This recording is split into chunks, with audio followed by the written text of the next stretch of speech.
begin to think about Chad and his life, I think about the very... You don't have to go that far back. Yeah, we do. No, you don't. You don't have to share anything about that. I think about the very Nobody wants to beginning. know. Nobody wants to know about the very beginning. When we tried so hard. In the room, Mother. There are children, Mom. What happened? We don't want to know. I want to know now. You made me want to know.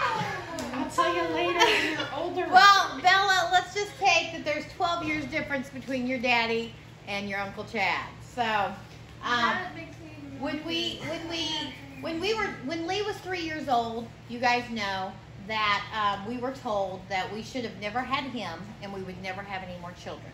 I thought that was because of the way he was acting as a 3-year-old. No. But, you know, God had a different plan. And, you know, through a series of events, 7 years later, when Lee was 10, your sister came along, and then 2 years later, you came along. And that was really a fulfillment of a promise. Something that your daddy and I had prayed for and dreamed of from before you were born. Because when your daddy and I was 16 and 13 and we were dating, and we'd sit out in the driveway of my parents' house, and we'd talk about our future and the plans. We would talk about having 3 kids, a Lee, an Amy, and a Chad, and that they were going to be 2 years apart, and there was going to be, the girl was going to be in the middle, and so we had a plan and a dream, and we prayed and asked God to fulfill that, and He blessed us with that. It wasn't in our timing.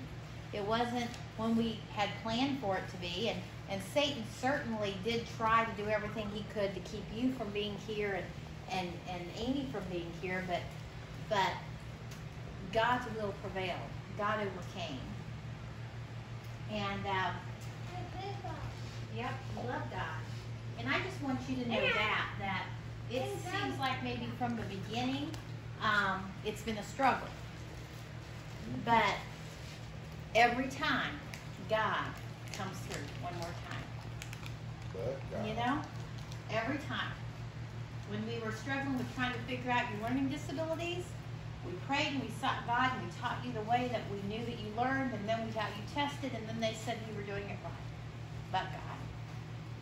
You know, when it was time to graduate you and you were still struggling with you know, things,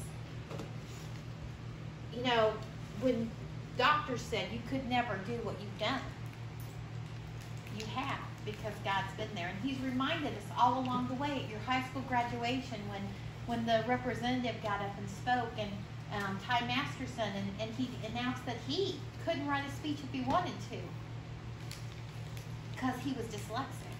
And we constantly teased you about squirrel being distracted, and he used that same scenario. Over and over again, God has gave us those little hints. He's spoken to us because He's repeated things over and over again to us, and he gave us that assurance that, okay, if Ty Masterson, dyslexic, can do this, Chad Miller, Jeff Miller's son, can do this. And so we're just super proud of you, Chad. Super proud of you. Your timing of your birth was perfect, because we thought you should have been 2 years after Amy and 4 years after Lee, but God had a different plan. And He so wove your birth and your life into our life that, you know, we probably wouldn't be a nucleus family as we are today if it wasn't for His timing and His perfection. So you have brought joy. You are a card and a hoot, and we're just so proud of everything that you've done. And this is not the end. This is just the beginning of what God has in store for you.